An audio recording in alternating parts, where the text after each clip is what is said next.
नमस्कार दोस्तों। ये जो वीडियो है ये रेट 2022 के लिए है और ये इस वीडियो में पर्यावरण का सिलेबस आपको बताया गया है। इसमें फर्स्ट लेवल के लिए, लेवल 1 के लिए पर्यावरण का जो सिलेबस है कक्षा 1 से 5 तक के लिए, तो वो उसमें पर्यावरण में 30 प्रश्न आएंगे, कुल 30 नंबर के। तो क्या सिलेबस रहने वाला है पर्यावरण का लेवल 1 का रीट 2022 में, तो ये कंप्लीट सिलेबस आपके सामने है। और इस चैनल पर आपको ये जो सिलेबस है इसके अनुसार वीडियो अवेलेबल करवाई जाएंगी फ्री ऑफ कॉस्ट।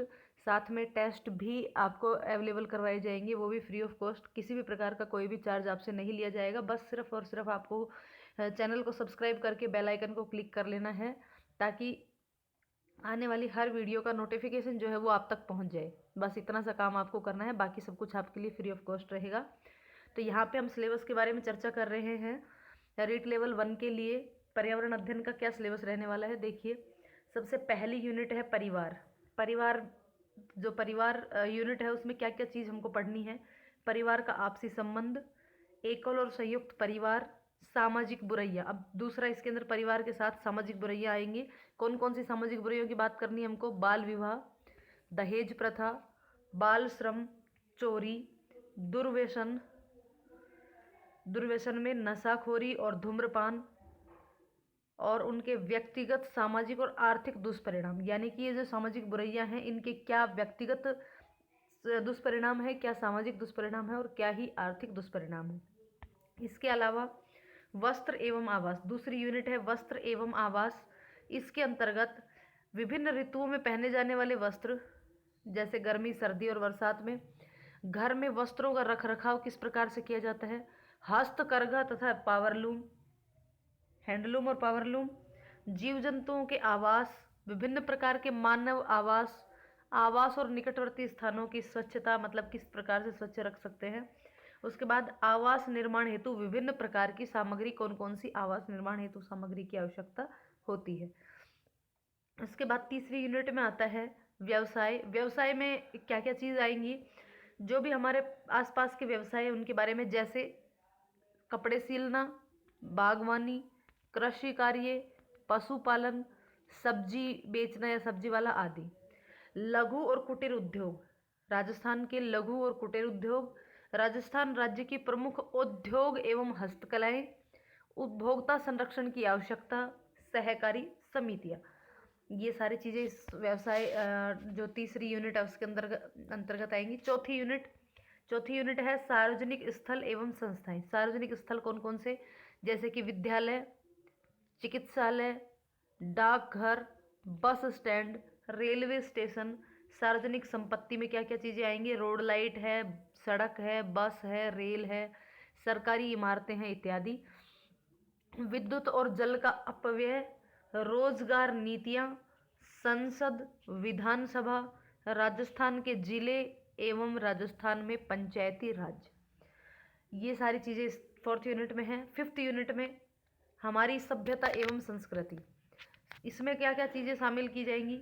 राष्ट्रीय प्रतीक, राष्ट्रीय पर्व, राजस्थान के मेले एवं त्योहार, राजस्थान की वेशभूषा एवं आभूषण, राजस्थान का खान पान, राजस्थान की वास्तुकला, राजस्थान के पर्यटन स्थल, राजस्थान की प्रमुख विभूतियाँ एवं गौरव, राजस्थान की विरासत जिसमें प्रमुख दुर्ग, महल और स्मारक आएंगे, राजस्थान की चित्रकला, लोकोक्तियाँ और राजस्थान के लोक देवता। ये सारी चीज़ें इसके अंदर शामिल की गई हैं। नेक्स्ट यूनिट है वो है परिवहन एवं संचार की। इसमें यातायात और संचार के साधन, सड़क पर चलने और यातायात के नियम, यातायात के संकेत, संचार साधनों का जीवन शैली पर क्या प्रभाव पड़ा है वो, ये सारी चीज़ें आएंगी परिवहन एवं संचार में। उसके बाद नेक्स्ट यूनिट होगी हमारी अपने शरीर की देखभाल। अब शरीर के बाह्य अंग और उनकी सफाई किस प्रकार से की जाए, शरीर के आंतरिक भागों की सामान्य जानकारी, कौन कौन से आंतरिक भाग होते हैं, वो क्या क्या कार्य करते हैं, सब कुछ। उसके बाद संतुलित भोजन की जानकारी और उसका महत्व, सामान्य रोग जिसमें आंत्रशोथ, amoebiasis, methaemoglobin, anaemia, fluorosis, malaria, dengue, ये सारे रोगों के बारे में जानकारी, इनके कारण क्या हैं, इनके बचाव के उपाय क्या हैं। इसके अलावा पल्स पोलियो अभियान, ये हैं हमारे शरीर की देखभाल इस यूनिट के टॉपिक। नेक्स्ट यूनिट है सजीव जगत। सजीव जगत में क्या क्या आएंगे, पादप और जंतुओं के संगठन का स्तर, सजीवों में विविधता, राज्य पुष्प, राज्य वृक्ष, राज्य पक्षी, राज्य पशु, संरक्षित वन क्षेत्रों एवं वन्य जीव, जिसमें राष्ट्रीय उद्यान शामिल किए गए हैं, वन्य जीव अभ्यारण्य शामिल किया गया है, बाघ संरक्षित क्षेत्र शामिल किए गए हैं, विश्व धरोहर भी शामिल की गई है। इन सब की जानकारी, पादपों तथा जंतुओं की जातियों का संरक्षण, कृषि पद्धतियाँ। उसके बाद नेक्स्ट यूनिट है जल, जिसमें जल, वन, नम भूमि, मरुस्थल की मूलभूत जानकारी, विभिन्न प्रकार के प्रदूषण एवं उनका नियंत्रण, जल के गुण, जल के स्रोत, जल का प्रबंधन, और राजस्थान में कलात्मक जल स्रोत और पेयजल और सिंचाई स्रोत। उसके अलावा नेक्स्ट यूनिट है हमारी पृथ्वी एवं अंतरिक्ष, इसमें सौर परिवार, भारत के अंतरिक्ष यात्री। इसके अलावा नेक्स्ट है यूनिट है वो है पर्वतारोहण। पर्वतारोहण में क्या क्या चीज़ें शामिल हैं, एक तो भारत की प्रमुख महिला पर्वतारोही और दूसरा पर्वतारोहण में कठिनाई एवं उसमें काम आने वाले औजार। इसके अलावा नेक्स्ट यूनिट है पर्यावरण अध्ययन के क्षेत्र एवं संकल्पना, ये हमारे जो हैं वो उसके अंतर्गत आ जाएंगे।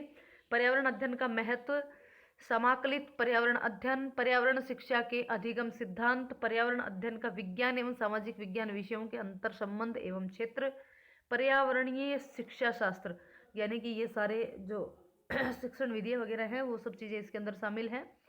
संकल्पना, प्रस्तुतिकरण के उपागम, क्रियाकलाप, प्रायोगिक कार्य, चर्चा, समग्र एवं सतत मूल्यांकन, शिक्षण सामग्री, सहायक सामग्री, शिक्षण की समस्याएं, सूचना एवं संचार प्रौद्योगिकी। अब देखिए आगे क्या लिखा हुआ है, यहाँ पे कुछ निर्देश दिया हुआ है कि बहुवैकल्पिक प्रश्नों का मापदंड कक्षा 1 से 5 तक के राज्य सरकार द्वारा निर्धारित पाठ्यक्रम एवं शैक्षणिक सत्र 19-20 की प्रचलित पाठ्य पुस्तकों के आधार पर होगा। यानी कि जो इसका जो मापदंड होगा 1 से 5 लेवल 1 के लिए, वो कक्षा 1 से 5 तक की जो 19-20 में जो मतलब 19-20 का मतलब जस्ट अभी जो पुस्तकें चल रही है उनके आधार पर ही ये परीक्षा का मापदंड, प्रश्नों का मापदंड जो होगा। लेकिन कठिनाई का स्तर सेकेंडरी यानी कि कक्षा 10 के स्तर तक की पाठ्य पुस्तकों का होगा, यानी कि टॉपिक वही लिए जाएंगे जो कक्षा 1 से 5 में है, उसके अलावा उसका कठिनाई स्तर कक्षा 10 तक का लिया जा सकता है। तो देखिए ये पर्यावरण का सिलेबस है, ये काफ़ी लंबा चौड़ा सिलेबस है, कोई छोटा सिलेबस नहीं है। तो अभी से यदि आप अच्छे से लगोगे तो ही इसको कवर कर पाओगे। लेकिन हमने अभी तक के जो पेपर देखे हैं और सभी प्रश्न पेपरों को मैं हल करवाऊंगी कक्षा 2011, 12, 15, 17, 21 सब पेपर मैं आपको अवेलेबल करवा दूंगी। उसकी पीडीएफ भी ऑल एजुकेशन प्लेनेट नाम से ही एक टेलीग्राम चैनल है, उसको आप ज्वाइन कर लीजिएगा और उसमें आपको ये सारी पीडीएफ मिल जाएंगी। तो काफ़ी लंबा चौड़ा सिलेबस है ये पर्यावरण का, तो अभी से अगर हम लगेंगे तो ही हम उस समय तक कुछ कर पाएंगे। यानी कि जो रीट लेवल 1 की तैयारी कर रहा है 2022 के लिए, और जो बिल्कुल नया कैंडिडेट है जिसने अभी बीएड या एसटीसी की है, एसटीसी वाले इसके अंदर पात्र हैं वैसे तो जिस बच्चे ने अभी एसटीसी कंप्लीट की है, जो पहली बार तैयारी कर रहा है, उसके लिए काफ़ी लेंथी सिलेबस रहने वाला है। तो अभी से लग जाइए पूरे जोश और होश के साथ।